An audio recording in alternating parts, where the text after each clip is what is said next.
Kali ini kan kita bakalan bahas soal strategi untuk trading, terutama untuk pemula ya Om. Om mungkin bisa Om Ben jelasin nih, sharing juga ke kita semua, gimana sih awal Om Ben mulai menyadari kalau kita tuh sebenarnya memang penting banget untuk membuat strategi exit dan entry plan itu?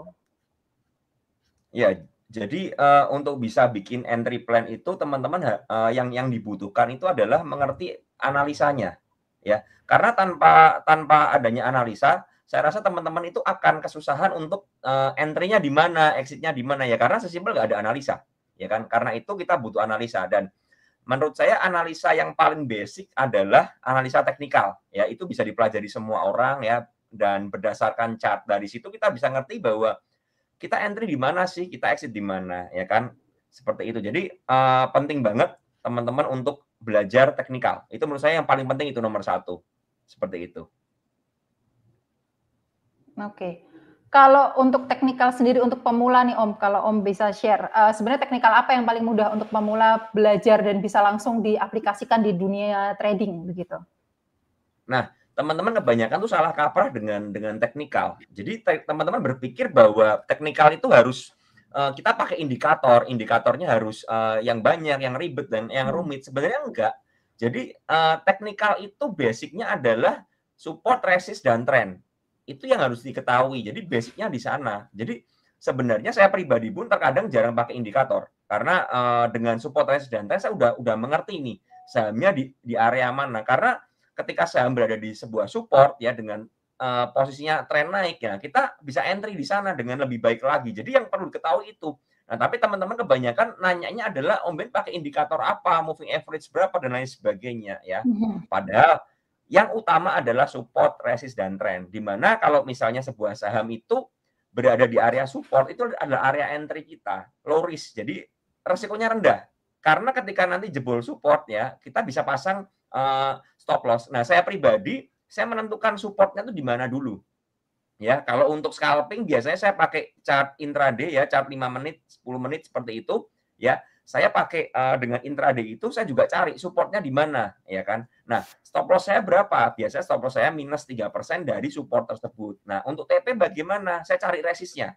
Ya, saya cari resistnya dan di situ area yang saya mulai taking profit, ya kan. Nah, di situ teman-teman bakal ngerti, oh, kita ini kalau mau entry saham, ya kan, kita punya resiko berapa sih sebenarnya dengan harga sekarang? Misal contoh begini, saham A sekarang harganya 106, memiliki support di area 100, resistnya di area 110. Berarti kalau udah di 106, ini kan lebih dekat ke resist daripada ke support. Nah, kalau saya menemukan menarik saham tersebut ya, saham tersebut oke, saya akan tungguin. Tungguin apa? Tungguin dia ada retrace ke support sedikit, ya mungkin 103, 102, saya akan mulai entry. Stop loss di berapa? Saya akan stop loss di 98 atau 97. Ya kan? TP-nya di berapa? Ya bisa mungkin karena tadi tertingginya 106, saya bisa TP di 106 sampai resistnya 110. Saya akan melakukan taking profit bertahap. Nah, itu dengan seperti itu kita nggak akan kesusahan, nggak akan panik karena apa? Udah ada support di mana, resist di mana seperti itu. Oke, oke. Berarti sebenarnya mungkin buat trader pemula banget ini mungkin akan masih tetap bingung ya Om. Support resist ini bagaimana Om Ben sendiri menganalisis, oh ini sepertinya harga supportnya di sekian, harga resistnya di sekian begitu. Oke, saya coba share screen ya. Ya, boleh. Sebentar ya, saya siapin dulu untuk layar saya. Oke. Oke. Teman-teman yang udah join, nanti kalau ada pertanyaan bisa langsung komen aja. Nanti kita akan pilih, Om Ben akan pilih dan akan dijawab langsung oleh Om Ben.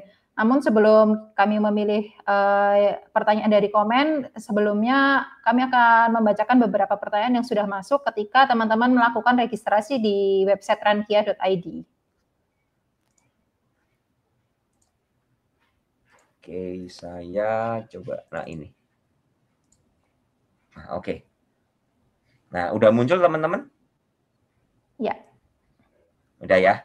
Nah, ini adalah chart dari BBRI ya. Saya pakai yang paling simpel aja, BBRI saham yang memang memiliki investor retail terbanyak ya, seperti itu sekarang.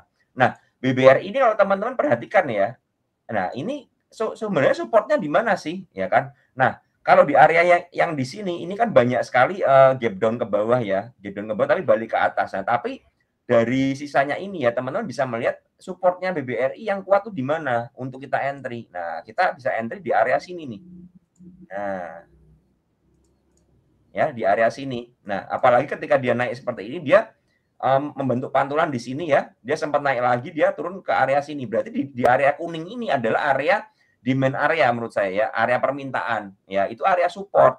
Nah, sekarang kalau dengan lihat chart seperti ini, resistnya di mana? Nah, resistnya itu bisa di daerah sini, teman-teman. Di 4.300-an ini.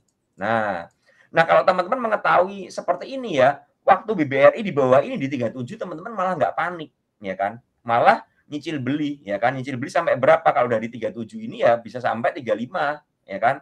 Areanya di sini ya. Kalau jebol lagi ke bawah ya baru stop loss ya. Mungkin di 34.50, 34 baru stop loss.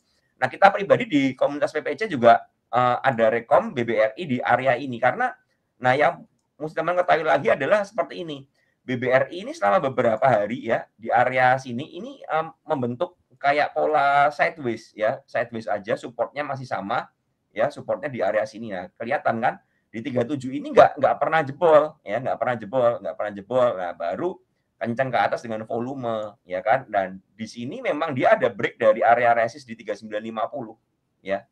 Nah, saya juga kemarin sempat bilang di subscriber juga ya bahwa BBRI boleh nge-swing ketika posisinya di atas ini. Saya bilang entry-nya di mana batasnya?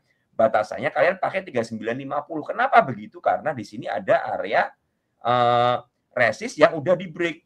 Resist yang udah di break akan jadi support, ya kan? Nah, BBRI low-nya di 3990 nggak turun lagi dan kemudian naik. Nah, itu salah satu cara untuk menentukan entry-nya, teman-teman.